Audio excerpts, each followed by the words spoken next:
नमस्कार दोस्तों, आइए आज हम डॉक्टर रामकुमार वर्मा द्वारा रचित औरंगजेब की आखिरी रात एकांकी के सारांश के बारे में चर्चा करते हैं। तो हिंदी एकांकी में अभिनव प्रयोग करने वाले डॉक्टर रामकुमार वर्मा की जितनी प्रशंसा की जाए बहुत कम है। उन्होंने अपनी प्रतिभा से एकांकी को लोकप्रिय ही नहीं बनाया, अपितु हिंदी को प्रतिष्ठा प्रदान की है या हिंदी को प्रतिष्ठित किया है। भारतीय और पाश्चात्य रचना शैली का जैसा सुंदर समन्वय एकांकियों में दिखाई देता है, वैसा अन्यत्र संभव नहीं है। इनकी विभिन्न एकांकियों में औरंगजेब की आखिरी रात भाव विधान और कला सौंदर्य की दृष्टि से उत्कृष्ट है। प्रस्तुत एकांकी में वर्मा ने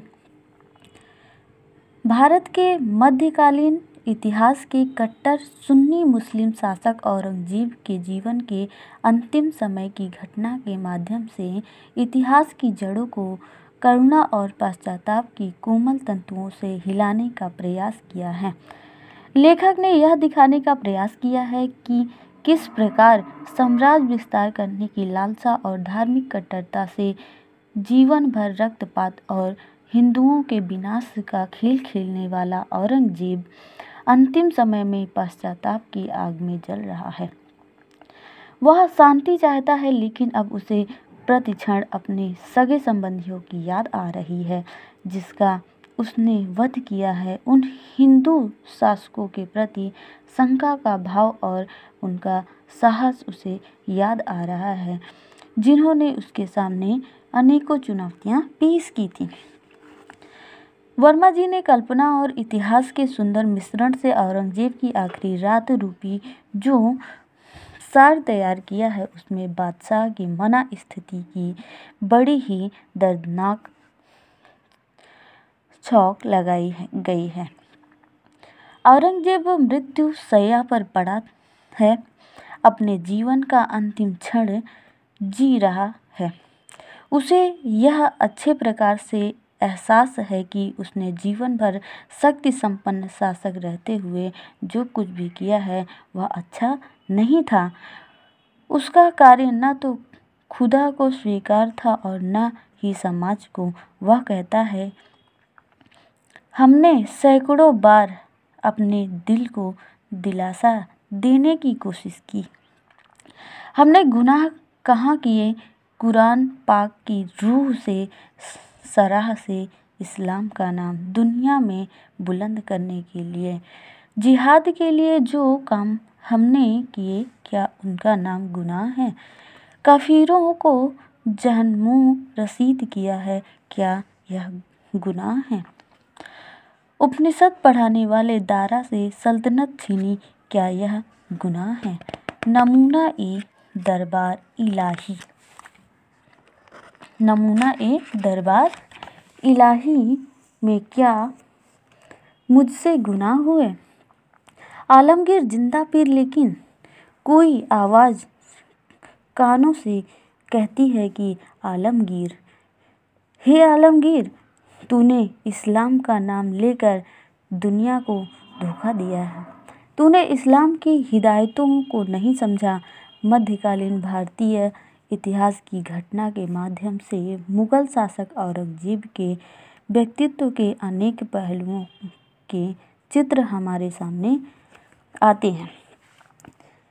इस्लाम धर्म के प्रति अपार प्रेम, इस्लामिक साम्राज्य की स्थापना का संकल्प, हिंदुओं खास तौर पर शिवाजी मराठों तथा राजपूतों के प्रति विदेश कटुता का भाव और उनके समूल उच्छेदन की योजना, हिंदू धर्म के प्रति घृणा और देश का भाव तथा सत्ता लोलुपता का भाव आदि का चित्रण बड़ी ही बारीकी से किया है डॉक्टर रामकुमार वर्मा ने। औरंगजेब सत्ता के प्रति इतना लोलुप्त है कि वह अपने सगे भाइयों पर भी विश्वास नहीं करता है।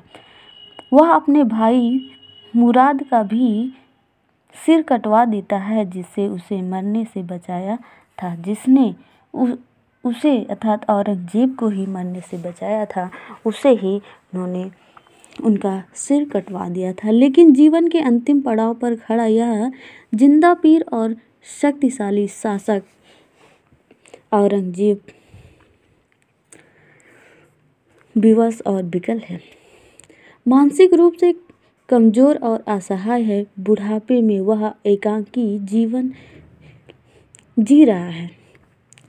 उसके बेटे सैनिक, मसनदार सैनिक, मनसबदार कोई भी साथ नहीं है। साथ केवल पुत्री जीनत है। जैसे शहंशाह या शाहजहां के साथ कैद में जहां आरा को इसने रखा था, उसे शाहजहां की पथराई आंखें याद आ रही है। औरंगजेब का प्रतीक वाक्य दर्द, करुणा और पश्चाताप से उत्प्रेरित है। आत्मग्लानि की पीड़ा उसे शांति से सोने नहीं देती। वह बार बार उठ बैठता है। विगत कार्यों की स्मृति एक एक कर कड़ी के रूप में उसके सामने आती है, जिससे उसका जीवन निरर्थक और बेसहारा लगता है।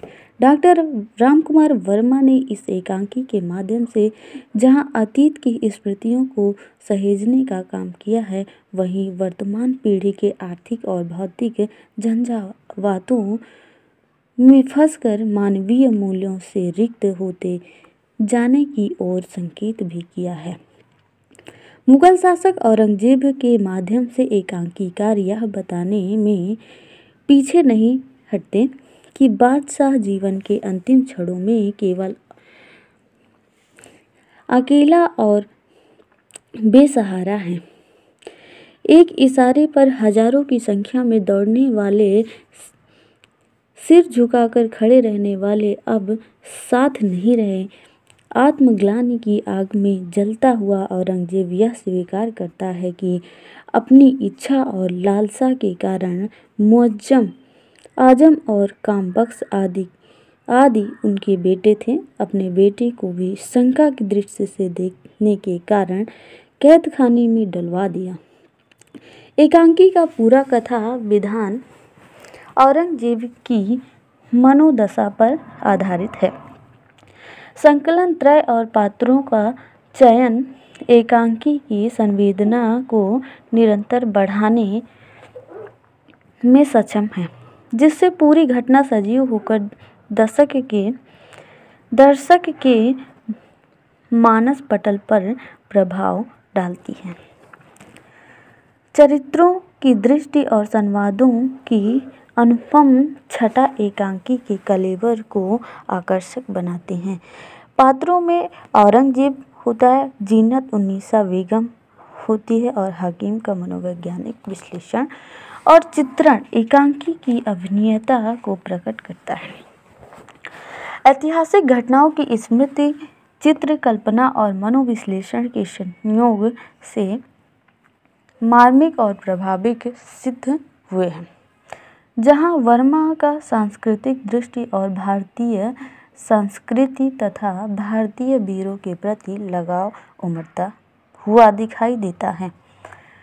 इस संबंध में वर्मा जी का कथन उल्लेखनीय है। यदि आप मेरे नाटकों पर दृष्टि डालें तो, डॉक्टर रामकुमार वर्मा कहते हैं कि यदि मेरे नाटकों पर आप दृष्टि डालें तो आपको ज्ञात होगा कि मैंने सामाजिक